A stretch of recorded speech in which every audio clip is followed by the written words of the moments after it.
পাঠ করে শোনাচ্ছি আমার লেখা কাব্যগ্রন্থ বেদনার নীল আঁচল থেকে নেয়া একটি কবিতার অংশবিশেষ।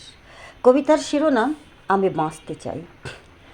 আমার অবাধ্য নাড়িতে যখন টান পড়ে চরম ক্ষুধার, ক্লান্ত অবসন্ন শরীর নুয়ে পড়ে স্থবির, স্থির দৃষ্টির সীমানায় শুকনো মরুভূমি দীর্ঘশ্বাস ছড়ায়, ভারী হয়ে আসে দেহ, চোখের পাতা, যুগল পা। বন্দি দশার ক্ষুধারা স্বঘোষিত আন্দোলনে নামে তখন। খাদ্য চাই, চাই এক মুঠো সাদা ভাত, সাথে গোটা কাঁচা লঙ্কা আর খানিকটা লবণ। ক্ষুধারা যখন করে আন্দোলন, করে তীব্র প্রতিবাদ, আমি ভুলে যাই তখন দিবা জাগরণী সুখের স্বপন। ভুলে যাই কবিতার চরণ, সুললিত কণ্ঠের গান। ভুলে যাই আমার অন্তর জানালার কার্নিশে বসা বসন্ত কোকিলের কুহু কুহু তান। ধন্যবাদ বন্ধুরা, আজ এ পর্যন্তই। ভালো থাকবেন আপনারা সবাই।